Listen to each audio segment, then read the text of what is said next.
في البدء نعرب عن مدى امتناننا وشكرنا الجزيل لهذه المؤسسة العلمية العريقة كلية الطب والصيدلة، ولعميدها السيد فريد شهاب، ولرئيس الجامعة إدريس المنصوري، على فتح جسور التواصل بين عالم العلم بتجلياته البحثية والتجريبية الدقيقة الصارمة، وعالم الثقافة وما اشتملت عليه من حرية وجبر، ومن واجب ومصلحة، ومن تضحية وحب للذات.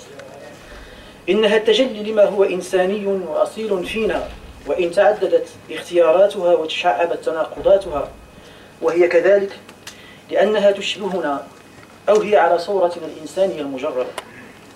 وحده الدين والفن والتاريخ والأدب والأخلاق والفلسفة من يهذبها، وتصنع عندئذ الإنسان القادر على توظيف العلم التوظيف الأمثل الذي يحفظ وجوده ويضمن استمراره ويرفع من كرامته، مشيدا بذلك صرحا حضاريا متوازنا وقويا وعادلا. وهنا تكمن أهمية الثقافة في اتصالها بالعلم، فهي بوصلته وما يؤهل الإنسان إلى اعتلاء صهوة العلم وإلجام دفاعه. فمهمة الثقافة البناء والدفع، أي بناء الإنسان ومن ثم الحضارة ودفع ما يهدم هذا البناء.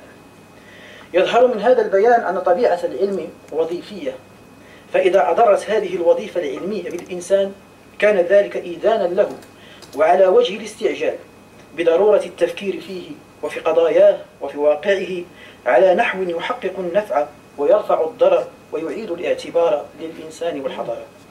وكذلك شأن التئامنا هاهنا والآن ونحن نقارب موضوع المالية الإسلامية، وهو سائر في طريقه إلى الاعتماد والتنزيل في مملكتنا الشريفة باعتباره خيارا آخر نراه في عمقه مراجعة، وإن لم تصل بعد إلى الاكتمال، ترتكز على الأخلاقيات للنظام الاقتصادي والمالي المأزوم.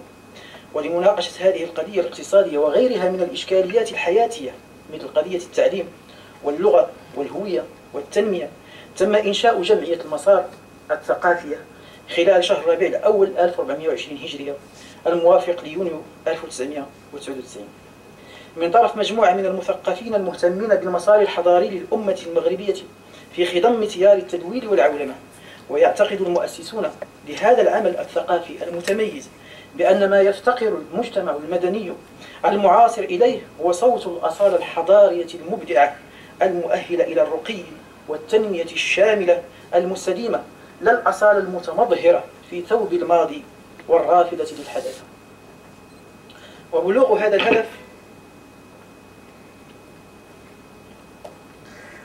هذا الهدف في نظر الجمعية يمر عبر صياغة مشروع مجتمعي متأصل وعصري يجد كل مواطن فيه ذاته، ويضمن للأمة المغربية في آن واحد حظوظها في التطور وفي النمو المنسجم على الأصعدة الثقافية والاجتماعية والاقتصادية. وبما أن المسار لا تعد نفسها جمعية عمل اجتماعي أو سياسي أو خيري، فإن نشاطها الفكري الثقافي يتجلى في إطار التعامل مع شبكة الجمعيات الوطنية العاملة ميدانيا في هذه المجالات، وكذا التعامل مع المنظمات والهيئات الوطنية والأحزاب السياسية. طبعا تبقى أهداف الجمعية تتمثل في بلورة مشروع مجتمعي عصري منبثق من روح حضاراتنا ومنفتح على المحيط العالمي، وتتغير في ذلك عدة وسائل كإقامة خلايا فكرية للبحث والدراسة وتنظيم استطلاعات للرأي وبحوث ميدانية وتنظيم أيام دراسية وندوات إلى غير ذلك. الهدف الثاني المساهمة في تطوير موقعة الهوية الحضارية المغربية تجاه تيار التدوير والعولمة. أما الثالث فالعمل على النهوض بالأمة المغربية ثقافيا واجتماعيا، ويتمثل ذلك من خلال دعم مجهودات التنمية، وكذا التركيز على الجودة، وكذا العمل على التوعية بالضرورة الحضارية والشرعية للإتقان والجودة في أداء الأعمال، ثم تشجيع التكوين في الميادين العلمية والإدارية والاجتماعية والشرعية وغيرها بقصد التأهل للتفوق المهني. أما الهدف الرابع فيتمثل في المساهمة في تنمية روح المواطنة الإيجابية والهادفة في أوساط المجتمع المدني ولدى المواطنين. ثم الهدف الخامس المساهمة في تخليق الحياة المهنية والاجتماعية والعامة. أما الهدف الثالث فيتمثل في تطوير اللغة العربية وترسيخ استعمالها كأحد المقومات الأساسي لهوية المواطنين المغاربة، وتتوسل في ذلك تنظيم ندوات حول إشكالية التعريب واللغات الأجنبية، العمل على الرفع من تداول اللغة العربية في الأوساط المهنية والإدارية والإعلامية ودوائر المجتمع المدني، العمل على تعددية انفساح دوائر الأعمال والإعلام والتربية بالتوازن بين الشرق والغرب، تنظيم دروس ذات جودة عالية في اللغة العربية، تشجيع كتابة البحوث ونشر الكتب باللغة العربية وأعمال الترجمة لدى الجامعات والمراكز الثقافية. ولتعميق هذا العمل وصناعة رجالاته ومن ثم نشره وتعميمه، حرصت المسار على تأسيس شبيبتها هذا العام 2015 شهر مارس الماضي، وهي الآن في هذه القاعة تباشر نشاطها على ضوء الأهداف العامة للجمعية، متوسلة في جميع ذلك بالقراءة باعتبارها رهان تحقيق كل تنمية وتكريم ورقي. لذا نجد الشبيبة تشتغل في موائدها ونواديها ومحاضراتها بمصاحبة الكتاب ومصاحبة أهله من الدارسين والمثقفين والمختصين وصناع القرار، ومن بينهم اليوم الدكتورة سليمة بناني مديرة صندوق الموازنة، التي نتوجه إليها بخالص الشكر على قبولها للدعوة ومباركتها لهذا العمل من خلال حضورها معنا، كما نتوجه بالشكر والتقدير للحضور الكريم على اهتمامه ودعمه واستثماره لوقته معنا. وشكرا لكم جميعا، وأحيل الكلمة إلى أخي وصديقي أمين. شكرا لكم جميعا. Merci Monsieur Qbli, merci pour cette présentation. D'ailleurs, Monsieur Abdelrahim Qbli, il est notre responsable au département des jeunes de l'association Al-Massar. Mesdames et messieurs, bonjour et merci d'être venus. Au nom du département des jeunes de l'association Al-Massar, je vous souhaite la bienvenue. D'abord, je tiens à remercier Monsieur le recteur de l'université Hassan II, professeur Driss Mansouri. Je remercie aussi Monsieur le doyen de la faculté de médecine et de pharmacie, professeur Farid Chihab, de nous avoir accueillis au sein de la faculté de médecine et de pharmacie. Madame Benani, vous êtes notre conférencière aujourd'hui. Vous allez nous parler de la finance islamique. Mais avant tout, je voudrais vous présenter à notre public. Vous êtes titulaire d'un diplôme de l'ISKE, d'un diplôme d'expertise comptable et aussi d'un MBA en management d'entreprise de réseau de l'École nationale supérieure des postes et de télécommunications de Paris. Vous êtes certifié autant que banquier islamique par le Conseil général des banques et des institutions islamiques et le Conseil français de la finance islamique. Madame Benani, vous avez écrit 2 livres sur la comptabilité de la finance islamique et vous êtes également titulaire d'un diplôme, d'un certificat d'auditeur agréé par l'organisation comptable et de révision du Bahreïn. Donc notre sujet aujourd'hui, c'est la finance islamique. Comme vous le savez tous, la finance islamique est un sujet d'actualité au Maroc, un sujet qui prend du poids. C'est dû à la fameuse loi 103.12 qui vient d'être votée l'année dernière, 2014. Cette loi encadre les banques participatives, elle encadre ce genre de financement. Et elle a ouvert la porte aux banques pour accéder à ce marché, le marché de la finance islamique notamment. Donc je crois que Madame Benani mettra le point sur tout cela à travers la conférence qu'elle a intitulée « La finance islamique après la loi de 2014 ». Je laisse la parole à Madame Benani. Merci beaucoup.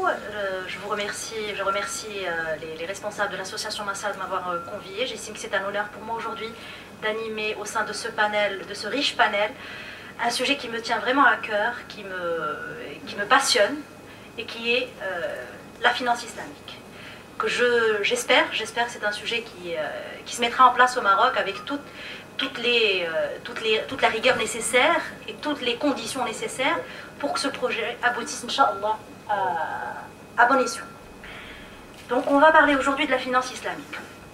La finance islamique, à mon sens, est une mauvaise traduction de quelque chose qui est beaucoup plus large que le concept de finance islamique tel qu'il est prononcé en français et qui est al-iqtisad islami.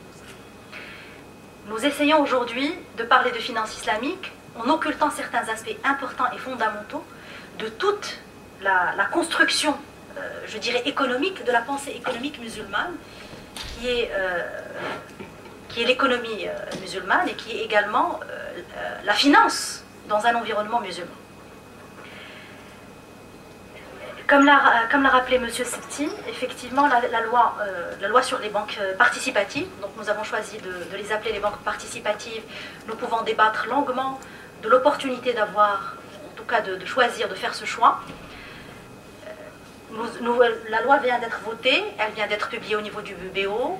Le Conseil national des ulama qui va statuer sur la conformité des produits financiers a également été, le choix a été publié au niveau du BO.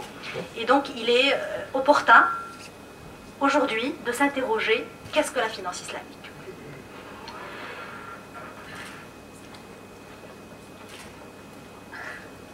Qu'est-ce que la finance islamique? Je dirais que les Occidentaux définissent la finance islamique comme la finance éthique, qui tire ses préceptes, qui tire sa source et qui tire ses fondamentaux de la religion musulmane. Ça, c'est la définition, je ne dirais pas universelle, mais la définition classique que nous retrouvons dans tous les manuels, dans tous les articles, dans toutes les présentations de la finance islamique. C'est une finance qui tire ses fondements et sa raison d'être de notre religion, qui est la religion musulmane. J'estime pour ma part que c'est une définition très restrictive de la finance islamique. Très restrictive parce qu'elle n'aborde pas la finance qui est un des aspects de toute la construction de la société, de l'économie, de la société civile musulmane. Nous savons tous que l'articulation du droit fondamental de notre religion s'articule autour de deux axes. Fiqh al-ibadat wa fiqh al-mu'amalat. Et très souvent, notre connaissance de notre religion s'oriente vers fiqh al-ibadat. Et nous nous posons la question, toujours, sur fiqh al-ibadat. Nous savons très peu de choses et nous avons développé très peu d'expertise par rapport à fiqh al-mu'amalat. Et nous pensons à tort que fiqh al-ibadat représente le principal pilier du fiqh musulman. En termes quantitatifs, il faut savoir que fiqh al-mu'amalat représente 75% du droit musulman. 75% du droit musulman en termes quantitatifs. Je ne parle pas d'importance, je ne suis pas en train de catégoriser par rapport à l'importance, mais par rapport à la quantité, c'est fiqh al-mu'amalat. Fiqh al-mu'amalat, de fiqh al-mu'amalat, s'en tirer les principaux disons les guidelines, les principaux guidelines qui aujourd'hui impactent la finance islamique. Bien évidemment, nous savons tous que quand on étudie le fiqh, nous avons deux sources de loi importantes, le Coran et la Sunna. Le Coran aborde disons la licéité de certaines transactions commerciales dans quatre versets. Les 4 versets qui interdisent le riba. Et très souvent, et là encore c'est une mauvaise interprétation, nous interprétons le riba comme l'intérêt. Nous disons aujourd'hui que l'islam est venu avec l'interdiction de riba, li huwa tahrim al-fa'ida. Le riba, tel qu'il est interprété, tel qu'il a été pratiqué, tel qu'il est connu, tel qu'il a été recensé par notre prophète et par les us et coutumes de notre religion, est beaucoup plus large que la simple notion d'intérêt bancaire ou usure. Aujourd'hui, on fait l'amalgame entre l'intérêt bancaire ou l'usure bancaire. Et donc, le riba comprend 4 grands aspects. D'abord, bien évidemment, l'intérêt. Donc, chaque fois que vous avez un intérêt sur une quantité d'argent, nous sommes en face d'un riba. Chaque fois que vous avez des prolongations d'échéance en contrepartie monétaire, nous avons un riba.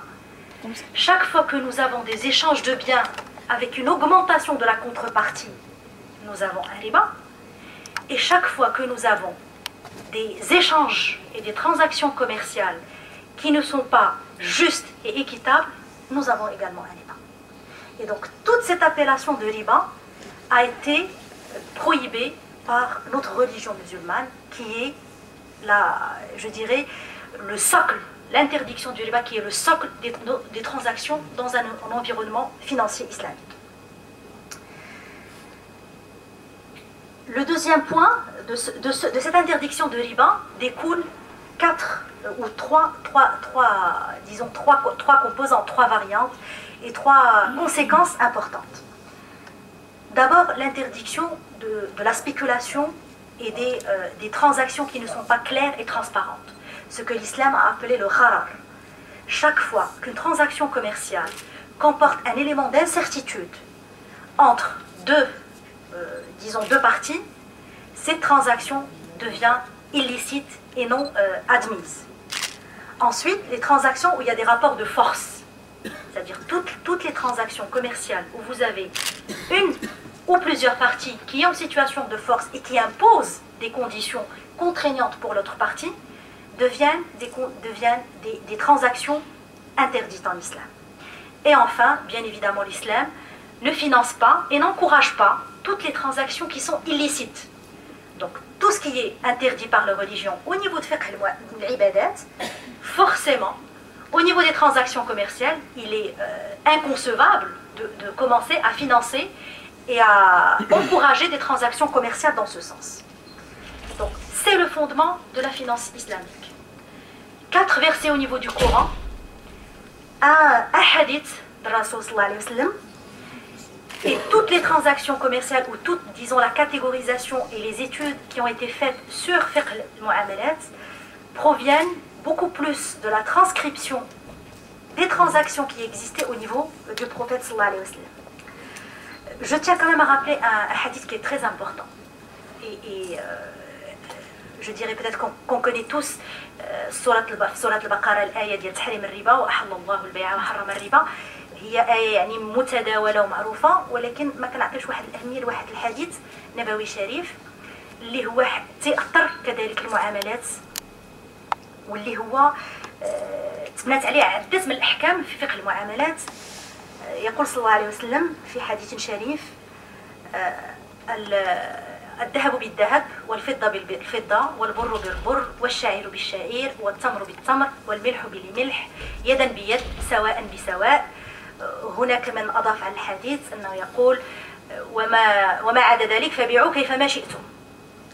وهذا je dirais ça c'est un pilier parce que il introduit la notion de possession. On ne peut aujourd'hui effectuer une transaction commerciale que si nous avons en contrepartie des possessions et une transaction qui est baquée sur des actifs, sur des choses tangibles. Nous ne vendons pas du vent, nous ne vendons pas du... On y arrivera quand on fera la comparaison, Inch'Allah, entre la finance conventionnelle et la finance traditionnelle, la finance conventionnelle et la finance islamique. Donc je rappelle, un petit rappel, la finance islamique, le fondement, c'est l'interdiction du riba, qui est une notion beaucoup plus large que la notion occidentale de l'intérêt ou de l'usure. Comment a évolué la finance islamique? Il serait faux de dire aujourd'hui que la finance islamique a démarré ou a été, disons, mise en place ou connue à partir des années 50. Chaque fois que vous allez retrouver chaque fois qu'on cherche un petit peu, qu'on fait des petites recherches sur la finance islamique, on dit la finance islamique, telle qu'elle est connue aujourd'hui, avec les concepts modernes des produits financiers modernes, s'est développée à partir des années 50, quand les pays arabes ont cessé d'être colonialisés par les pays occidentaux et européens. C'est une vérité partielle. Pourquoi? Parce que les transactions existaient déjà du temps du prophète, existaient du temps des Sahaba radiyallahu anhum, existaient les transactions commerciales ne sont pas nées après les années 50.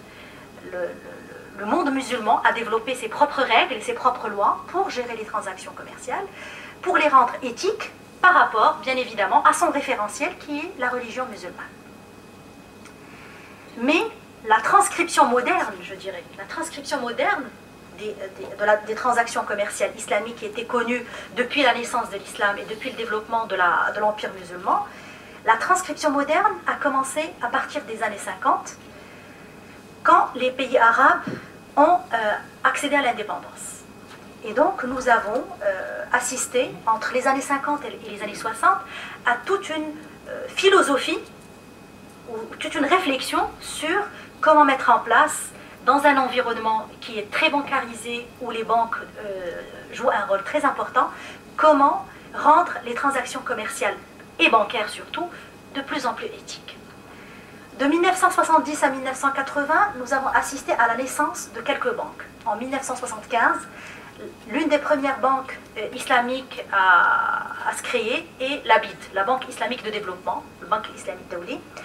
Et je dirais que les Émiratis sont très fiers de dire que la première banque commerciale, parce que la BID est quand même une banque souveraine, qui a beaucoup plus une connotation pays qu'une connotation commerciale, et la première banque commerciale à se créer est la Dubai Islamic Bank à Dubaï, en 1975 également. Entre les années 80 et 90, donc, la naissance de l'industrie de la finance islamique, avec le développement des banques, la réglementation qui se met en place, les choses deviennent un peu plus formalisées et un peu moins centralisées dans certains pays. Entre les années 80 et les années 2000, c'est vraiment l'essor de la finance islamique. Et comme l'a dit M. Septi, la finance islamique est aujourd'hui l'un des secteurs d'activité commerciaux qui se développe avec un taux de développement à 2 chiffres. Ce qui, depuis 2008, n'existe dans pratiquement aucune industrie, sauf la finance islamique. Bien évidemment, elle a résisté et a largement montré sa capacité de résilience face à la crise économique mondiale. Et donc, entre les années 90 et les années 2000, c'est vraiment le développement de la finance islamique. C'est le monde occidental qui s'ouvre également à la finance islamique, avec la création en 2004, à titre d'exemple, de la banque Islamic Bank of Britain, qui se veut aujourd'hui comme une place financière islamique en Europe. Des Windows au niveau des États-Unis, des Windows en Allemagne. Malheureusement, la France est encore un peu réticente à mettre en place ces produits. Donc, très peu d'islamique en France, mais je dirais un rayonnement. Aujourd'hui, la finance islamique est un rayonnement au niveau mondial.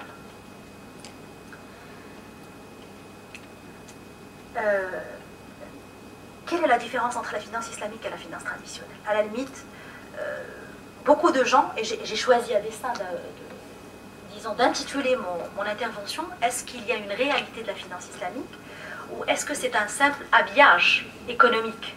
Est-ce que c'est un argument marketing de dire aujourd'hui nous avons une finance islamique éthique qui se veut en adéquation avec des préceptes et des commandements religieux?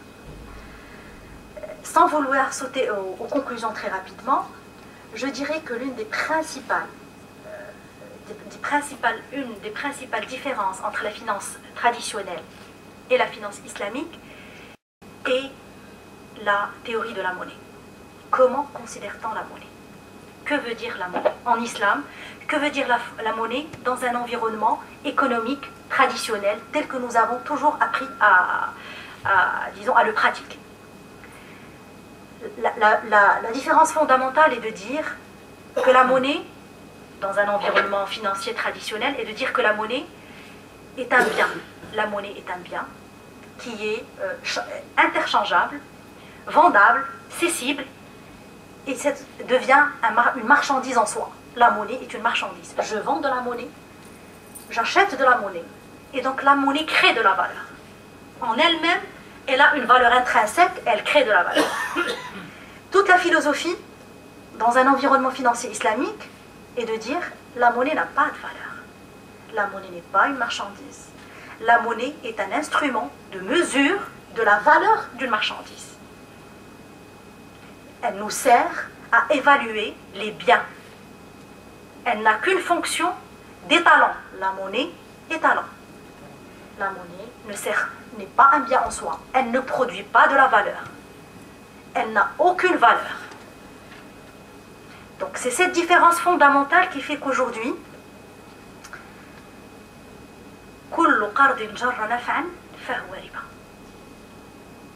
cette différence fondamentale fait qu'aujourd'hui la monnaie,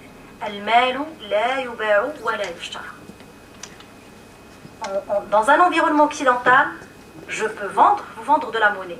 Et après 2 ans, 3 ans, la monnaie a de la valeur. Vous me la rendez avec une valeur supérieure. Tout simplement, elle s'est créée elle-même de la valeur, inexistante, non connectée par rapport à l'économie réelle. De cette différence fondamentale, on peut, disons, conclure également sur certaines pratiques différentes entre la finance traditionnelle et la finance islamique. D'abord, le principe d'intermédiation.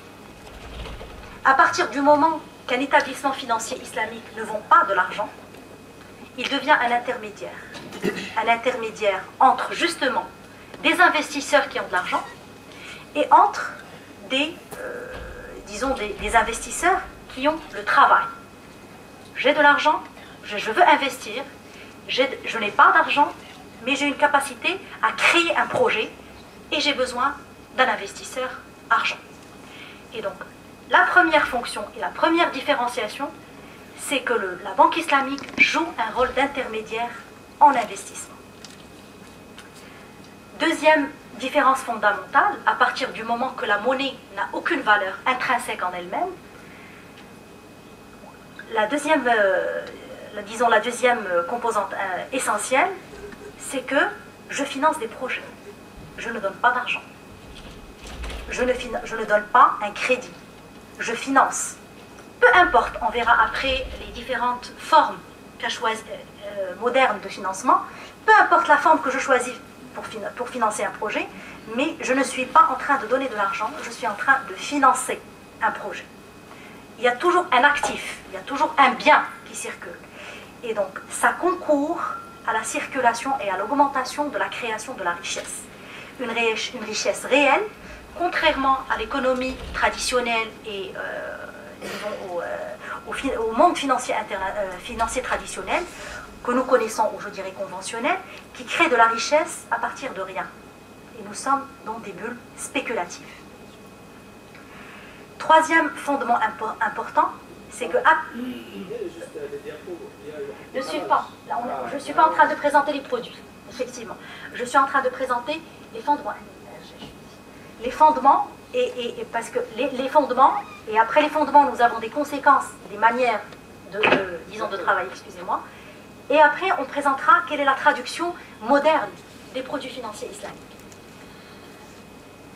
Et donc je disais la troisième conséquence du fait, du grand titre qui est la différenciation de la conception de la monnaie, c'est que nous avons un partage des risques entre l'investisseur et le financier, ce qui n'existe pas dans le monde financier traditionnel, où vous avez le risque extrême, vous avez un risque extrême chez l'investisseur et un risque quasiment nul chez le financier. Dans un environnement islamique, à partir du moment où je ne vends pas de l'argent, je ne vous vends pas de la monnaie, nous avons un partage des risques. Quels ont été les principaux produits qui ont été mis en place pour réactiver ces transactions financières éthiques et islamiques? Donc le produit phare, le produit le plus connu et le produit le plus utilisé dans le monde musulman aujourd'hui, et qui accapare pratiquement 70% des transactions commerciales et des transactions également, des transactions bancaires, est le produit murabaha. Donc, المرابحة في التأصيل الفقهي هو بيع شيء معلوم بثمن معلوم إلى أجل معلوم. C'est très simple. Maintenant, la traduction en français est beaucoup plus difficile. Elle est plus longue, parce que pour la rendre plus précise, il faudrait la... Donc la murabaha, nous la pratiquons d'une manière indirecte, nous ne nous rendons même pas compte aujourd'hui. Quand nous achetons d'un épicier, nous effectuons une transaction murabaha. Quand vous allez au supermarché, vous êtes en train d'effectuer une transaction murabaha. Quand vous êtes chez un détaillant, vous êtes en train d'effectuer une transaction murabaha.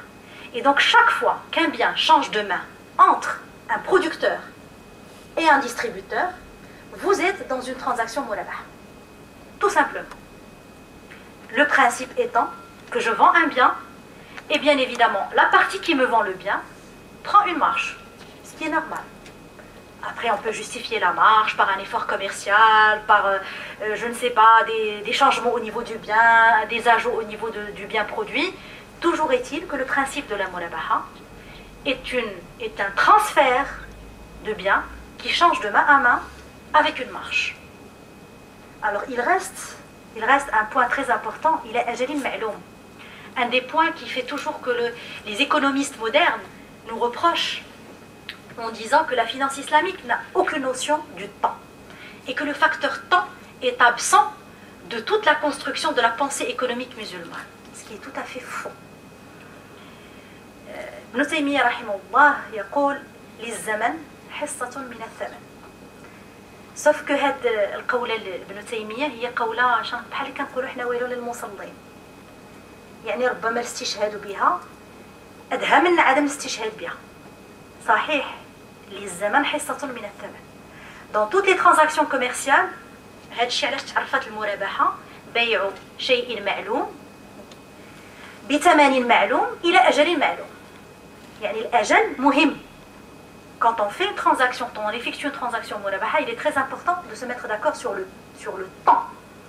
Le prix d'un bien diffère en fonction de la notion de temps que je suis prête à vous accorder pour payer ce bien.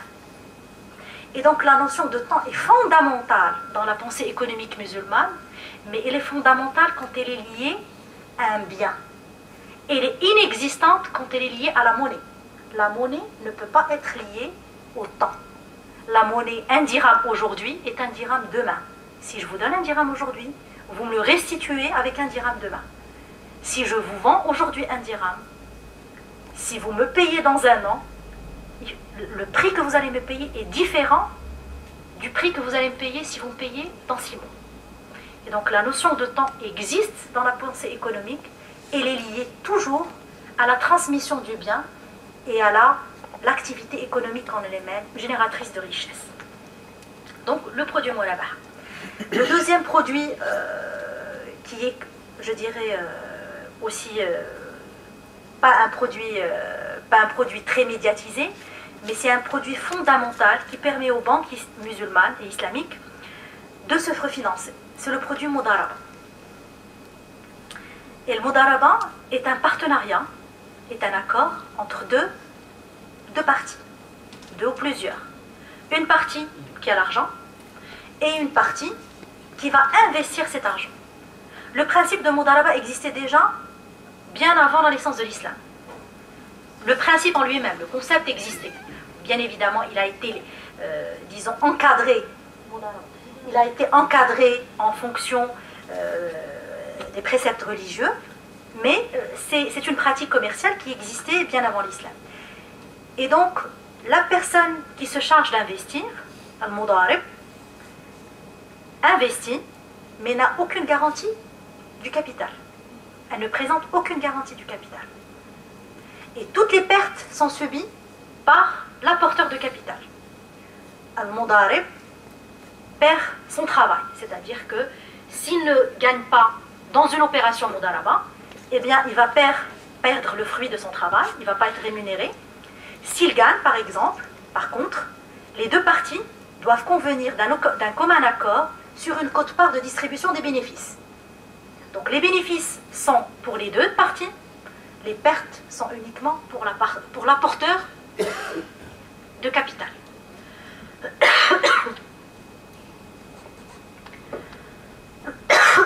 Et c'est pour ça... Pardon, excusez.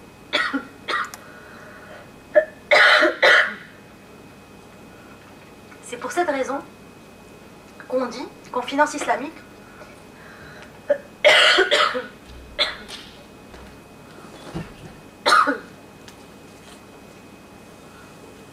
en finance islamique, il y a un partage des pertes et des profits.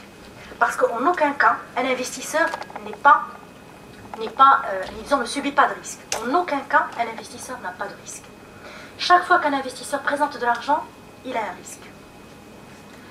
Le produit Mudaraba est le produit qui sert aux banques pour le refinancement. Comment?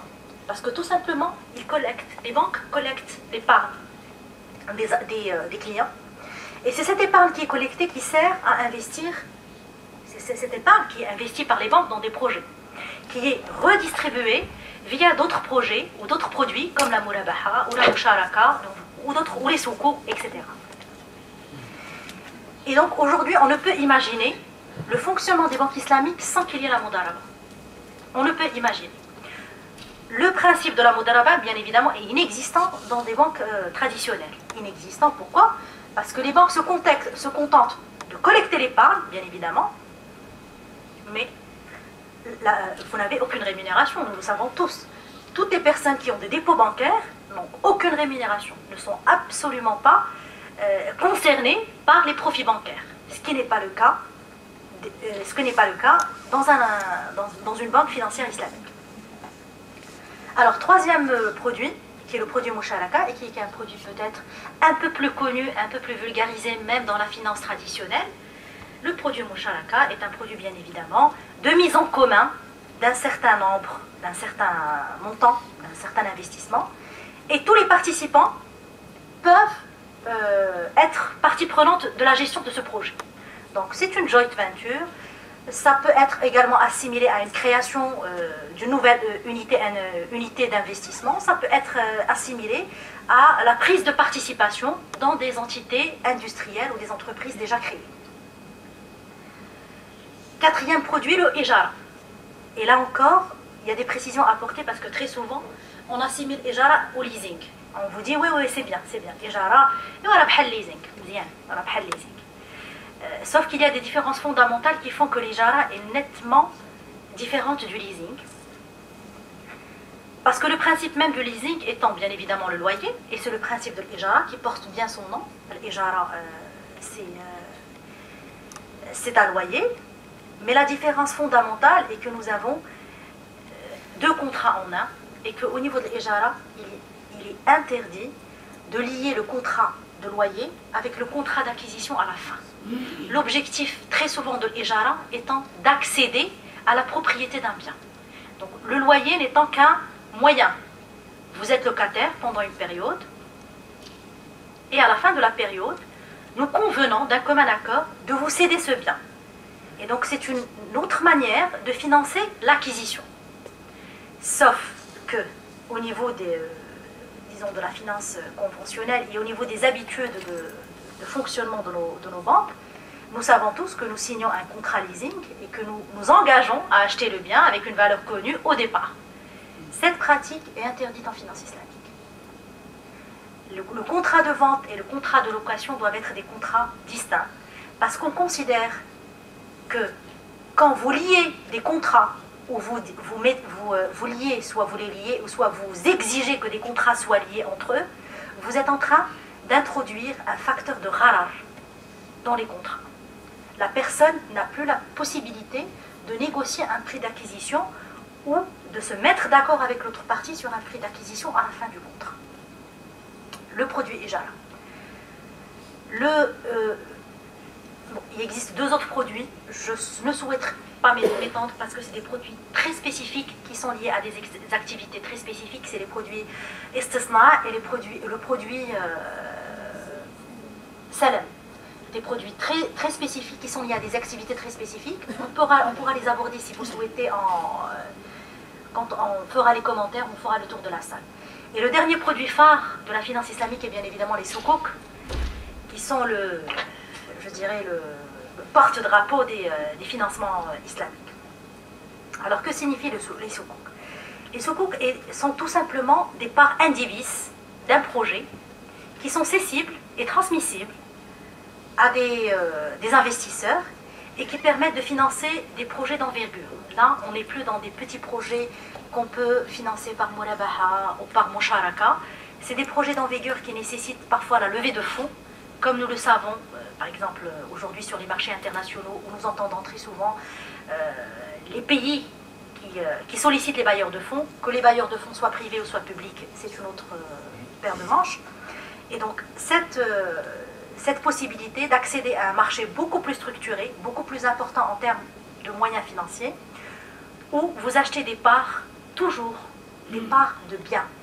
Vous n'avez jamais des achats d'argent, c'est toujours des parts de biens indivises qui vous permettent de financer une activité ou une infrastructure ou une industrie dans un contexte particulier avec des rentrées qui sont la rémunération bien évidemment de votre investissement. Donc nous avons fait le tour des produits phares de la finance islamique. La structuration après dans certaines banques qui ont déjà une pratique en matière bancaire islamique, vous allez trouver des produits qui sont beaucoup plus développés, beaucoup plus pointus, où on fait des combinaisons entre plusieurs produits, c'est-à-dire entre la murabaha et l'ijara, entre la musharaka et le bay'. On peut élaborer des produits. Globalement, le recensement, après 20 ans de pratique bancaire, le recensement de ces produits montre que nous sommes à peu près à une vingtaine de produits financiers. Aujourd'hui, les banques islamiques manipulent à peu près une vingtaine de produits financiers islamiques. Alors, quel enjeu pour le Maroc? Aujourd'hui, quel intérêt? Je ne parle pas du côté sharia. Aujourd'hui, si on voulait raisonner en termes, je dirais, homo economicus, nous sommes des acteurs économiques rationnels. Quel intérêt aujourd'hui de parler finance islamique ou de souhaiter avoir une finance islamique pour notre pays? Est-ce que nous avons vraiment un intérêt? Est-ce qu'il y a un enjeu? Est-ce qu'il y a aujourd'hui l'attraction pour ce genre de produits? Alors je citerai au moins 5 ou 6 arguments qui militent aujourd'hui en faveur de la mise en place de ce type de produit. Tout d'abord, dans un pays, je voudrais vous brosser un petit tableau.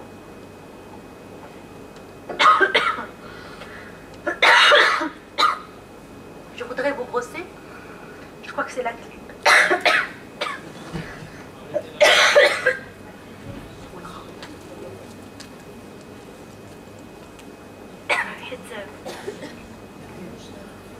قبلتي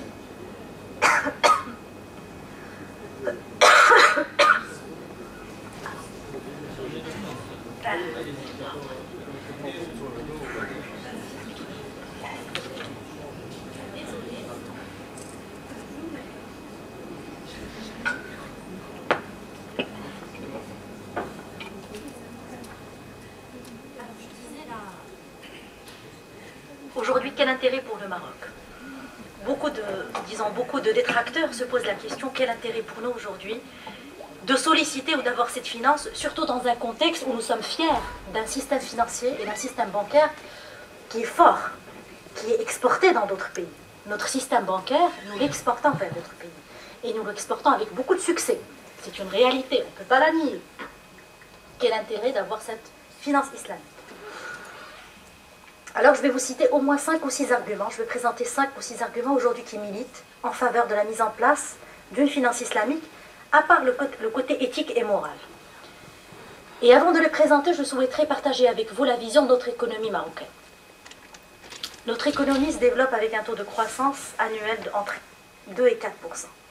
Nous sommes très contents et très fiers quand nous atteignons 4, quand nous dépassons un tout petit peu le 4% de croissance du PIB. Nous sommes une économie qui reste quand même très fragile et très tributaire de la facture énergétique. Et donc chaque fois que la facture énergétique augmente, nous avons des réserves de change qui diminuent, nous avons un déficit de la balance des paiements qui devient assez préoccupant et qui, jusqu'à l'année dernière, je le rappelle pour que nous soyons tous, disons, conscients de l'importance de la chose, était à 4 mois d'importation, ce qui, selon les critères du FMI, selon les recommandations du FMI, est le minimum tolérable pour un pays. 4 mois d'importation. Jusqu'en 2014, nous étions à 4 mois d'importation. 4 en réserve de change, tout à fait. Alors, notre déficit budgétaire sur les 2 dernières années a grimpé jusqu'à 7% du PIB en 2012. Il est redescendu à 5% du PIB en 2013. Et nous espérons, Inch'Allah, terminer l'année 2014, bien qu'elle soit terminée, mais chez les statisticiens, elle n'est pas encore terminée. Nous espérons qu'en 2014, nous descendions un tout petit peu moins que 5%. Cela signifie quoi pour nous, pratiquement? Cela signifie tout simplement que nous n'arrivons pas à financer nos propres besoins par nos propres ressources. Et bien financement, ça signifie que nous nous endettons, tout simplement. Alors, d'où l'intérêt de la finance islamique? Aujourd'hui, nous avons besoin de liquidité. D'abord, c'est une réalité. Depuis 2008, le système bancaire en entier souffre d'un problème de liquidité. Quelles sont les conséquences? Les conséquences font que, à partir du moment que la liquidité est faible, eh bien forcément les financements sont faibles. Et les concours bancaires, depuis 2008, n'ont cessé de stagner, si ce n'est de se raréfier. Parce qu'ils sont rares, ben forcément, la banque prend moins de risques. Et donc, elle ne les distribue pas d'une manière, je dirais, élargie.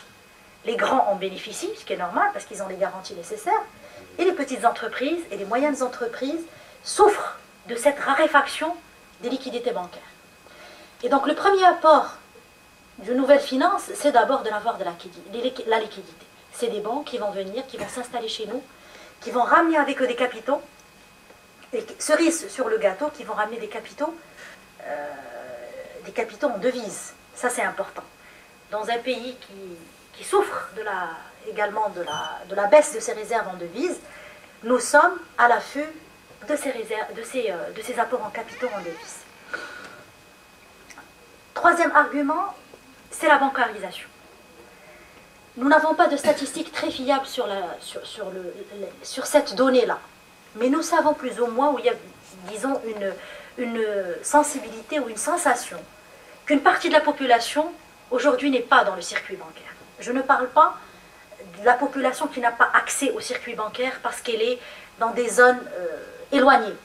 Je parle de la population qui n'est pas dans le circuit bancaire par choix éthique, par choix moral, par choix religieux, qui est complètement déconnectée du système bancaire. Et donc, je ne peux pas présenter de statistiques parce qu'elles n'existent pas sur ce sujet-là, sur cette donnée-là, mais on pense aujourd'hui que le fait d'introduire des banques islamiques aiderait et favoriserait à augmenter le taux de bancarisation qui aujourd'hui atteint dans les 60% au Maroc. Et donc c'est déjà un argument également important qui milite en faveur de la mise en place des banques islamiques.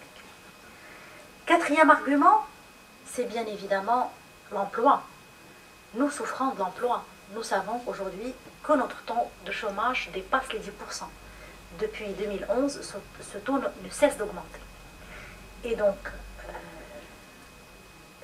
pour nous, introduire une nouvelle industrie, une industrie de la finance islamique, ne va que forcément générer toute une activité et de l'emploi.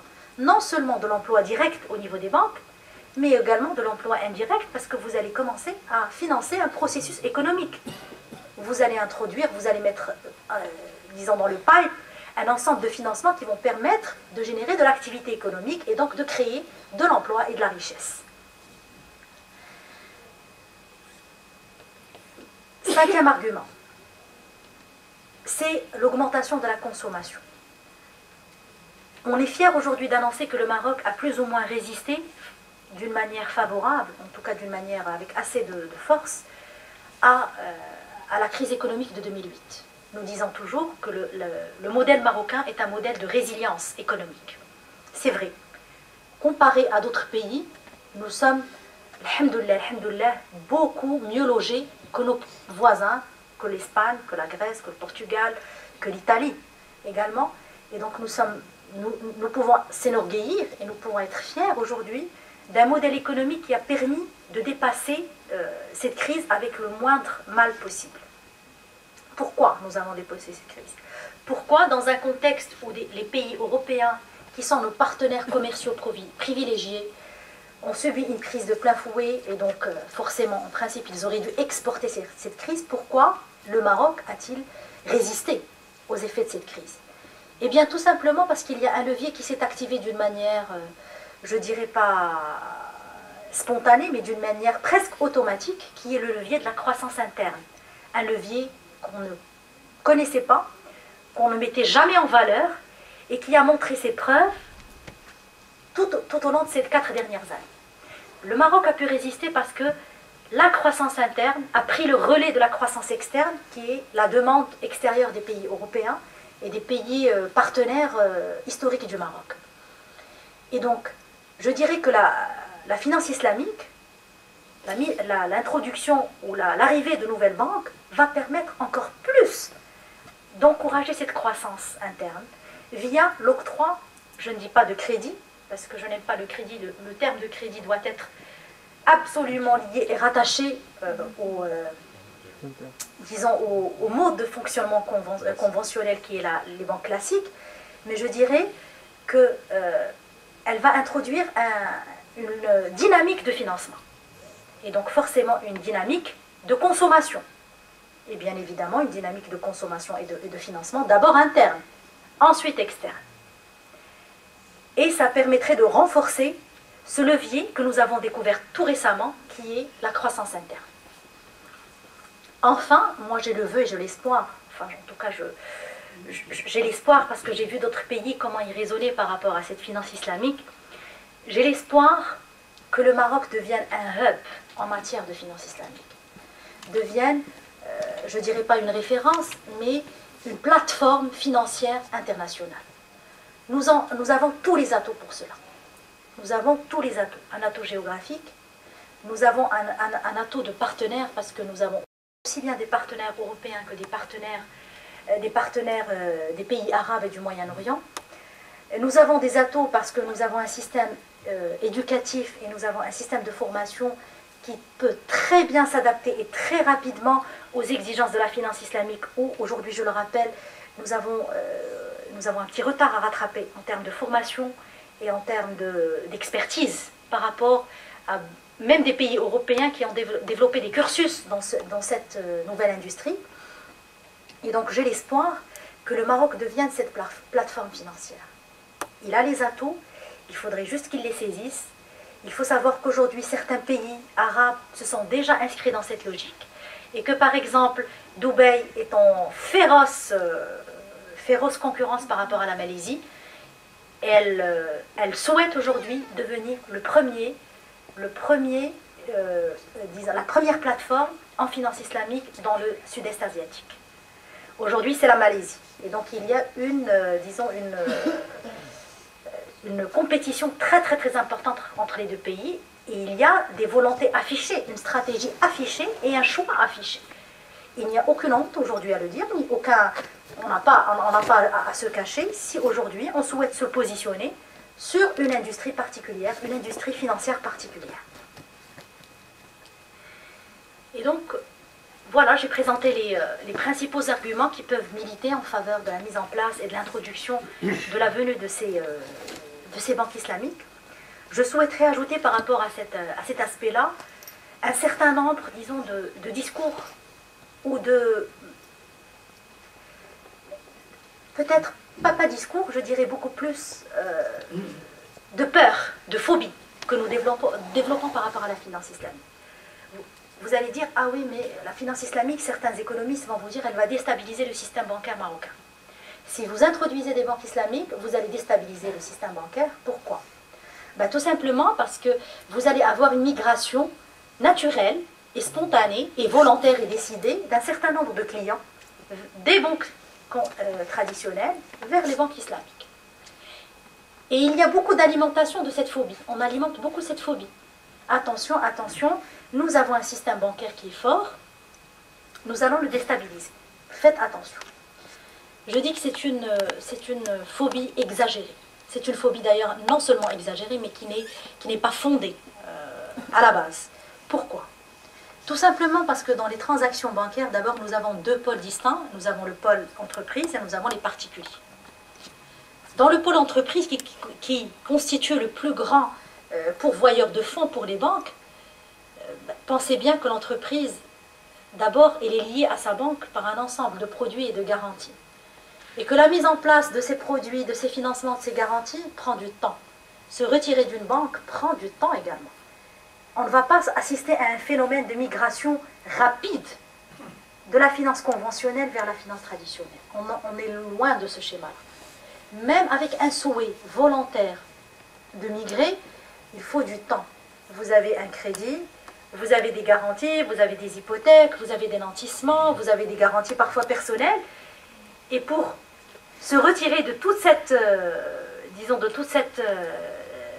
ce système-là, il faut du temps, il faut de la négociation. Donc, n'ayons pas de phobie. Inch'Allah, il n'y aura aucune déstabilisation dans notre système. Les choses se feront en douceur, comme nous avons pris l'habitude de le faire. Et il n'y a aucune peur à avoir de ce côté-là. qu'est-ce que je voudrais conclure par rapport à la finance islamique? Après la présentation des fondements, des produits, des différences principales par rapport à la finance traditionnelle. D'abord, c'est que la finance islamique est un tout indissociable. La finance islamique n'est pas quelque chose qu'on peut sortir d'un contexte. La finance islamique est un contexte global. Nous avons démarré cette finance, il est vrai, par le texte de loi qui institue et qui donne la possibilité aux banques de s'installer au Maroc. Mais nous n'avons pas encore prévu tout le cadre réglementaire nécessaire. Nous sommes loin d'avoir un cadre, je dirais, fiscal. Nous n'avons pas de cadre fiscal spécifique. Nous n'avons pas de cadre comptable spécifique. Nous n'avons pas de cadre réglementaire. Nous n'avons pas un cadre, par exemple, de litige. En cas de litige, quelle est l'instance d'arbitrage qui va être mise en place? Et donc, il y a encore du travail. Il ne faut pas s'arrêter à mi-chemin. Le fait d'avoir voté une loi n'est pas une fin en soi. Il y a encore du travail à faire en termes législatifs, en termes de formation, en termes d'encadrement, en termes de vulgarisation, également du concept de finance islamique. Je souhaite, Inch'Allah, que nous soyons les porteurs de ce projet. Je vous remercie pour votre attention et je suis à vos dispositions pour les questions.